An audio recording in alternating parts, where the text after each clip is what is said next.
ഒറ്റ വാക്കിൽ പറയുകയാണെങ്കിൽ നിലവിലുള്ള സ്വഭാവത്തിന് നേരെ ഓപ്പോസിറ്റ് ആയിട്ടുണ്ടെങ്കിൽ ലഹരി ഉപയോഗത്തിൻ്റെ അടയാളമാണ്. നിലവിലുള്ള എന്ത് സ്വഭാവമാണെങ്കിലും അതിൻ്റെ നേരെ ഓപ്പോസിറ്റ്. നല്ലോണം വർത്താനം പറഞ്ഞിരുന്ന കുട്ടിയായിരുന്നു, അപ്പോൾ തീരെ മുണ്ടണനില്ല.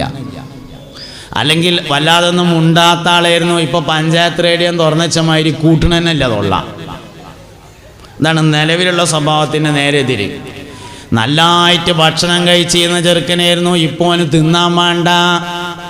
തീരെ തിന്നാത്തോനായിരുന്നു, ഇപ്പം തീറ്റ തന്നെയാണ് പ്രധാനപ്പെട്ട പണി. ഇമ്മാനോടും വാപ്പാനോടും നല്ല സ്നേഹത്തിൽ പെരുമാറിയ നാളായിരുന്നു, ഇപ്പോൾ വലിയ ദേഷ്യമാണ്. ഉമ്മാനോടും വാപ്പാനോടും നല്ല ദേഷ്യത്തിലാണ് എപ്പോഴും പെരുമാറിയുന്നത്. ഒരു 5-8 ദിവസമായിട്ട് എന്തോ ഒരു നല്ല കുട്ടിയാണെന്നോ ഉമ്മാനൊക്കെയാണ് അണിഞ്ഞൂട്ടി പിടിക്കുക.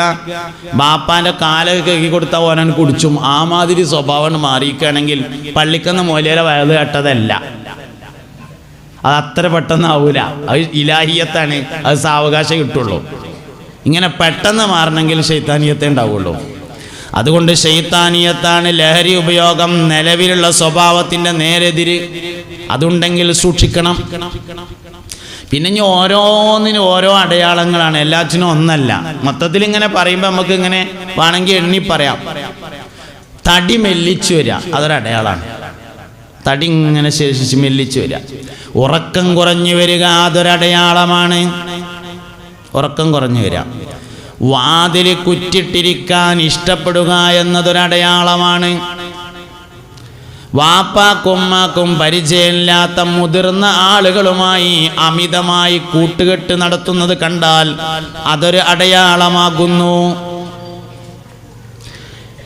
എല്ലാവർക്കും അറിയുന്നതും നിലവിൽ ഉപകാരമില്ലാത്തതുമായ വസ്തുക്കളുടെ പേര് ആവർത്തിച്ചു പറയുന്നുണ്ടെങ്കിൽ അതൊരടയാളമാണ്. ഉദാഹരണം, എല്ലാവർക്കും അറിയുന്ന സാധനമാണല്ലോ അപ്പോൾ ഈ പൊടി എന്ന് പറഞ്ഞാൽ കട്ട, ചാക്ക്, സിമെന്റ്, CD ഇങ്ങനെയൊക്കെയുള്ള സാധനങ്ങൾ എല്ലാവർക്കും അറിയിപ്പോൾ ഈ സാധനം എന്താന്ന്. പക്ഷെ ഓനിപ്പോൾ എന്താ സിമെന്റിൻ്റെ ആവശ്യം എത്ര ആലോചിച്ചിട്ടും പിടുത്തം കിട്ടണില്ല. ഇങ്ങനത്തെ വാക്കുകൾ ഇങ്ങനെ ആരോടെയൊക്കെ പറയണതായിട്ട് ശ്രദ്ധയിൽപ്പെട്ടു. നമുക്ക് അറിയണ നിങ്ങൾക്ക് മനസ്സിലാകുന്നുണ്ടല്ലോ അല്ലേ?